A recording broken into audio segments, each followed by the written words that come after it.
কলকাতায় আজ সর্বোচ্চ তাপমাত্রা 41.3। আজও তাপপ্রবাহের কবলে পড়ল কলকাতা। অর্থাৎ চলতি এপ্রিলেই নিয়ে চতুর্থ দফা তাপপ্রবাহের স্পেল চলল বঙ্গে, যা অতীতে এপ্রিল মাসে কোনোদিন ঘটেনি। 1998 সাল থেকে 2023 সালের মধ্যেই এপ্রিলে সর্বাধিক 3 স্পেল তাপপ্রবাহ চলছে।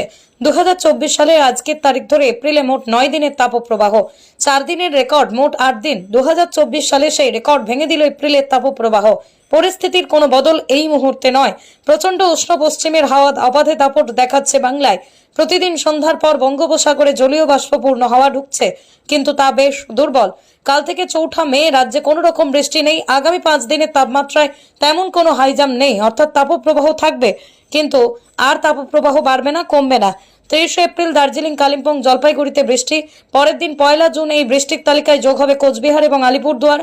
তবে এই বৃষ্টি বিক্ষিপ্ত, গোটা জেলা জুড়ে নয়। খুব বেশিক্ষণ বৃষ্টির সম্ভাবনা নেই, সঙ্গে বজ্রবিদ্যুৎ, দমকা হাওয়া। পূর্ব পশ্চিম মেদিনীপুর, 2 বর্ধমান, বাঁকুড়া জেলায় তীব্র তাপপ্রবাহের লাল সতর্কতা। তাপপ্রবাহের কাছাকাছি তাপমাত্রা থাকবে আজ পুরুলিয়া, বাঁকুড়া, ঝাড়গ্রাম, 2 মেদিনীপুর জেলায় সন্ধ্যার পর হালকা বৃষ্টি। প্রভাব পড়বে না তাপপ্রবাহের মাত্রায়। 5 মে থেকে বৃষ্টি হতে পারে দক্ষিণবঙ্গে। প্রচুর জলীয় বাষ্প ঢুকবে গাঙ্গেয় দক্ষিণে, কমবে লুয়ের দাপট। উত্তর গোলার্ধে তৈরি হওয়া অক্ষরেখা ঘড়ির কাঁটায় বিপরীতে দক্ষিণ থেকে আসবে। অত্যন্ত বেশি সম্ভাবনার তৈরি হয়েছে বৃষ্টির। বড় আপডেট দিল আলিপুর আবহাওয়া দপ্তর।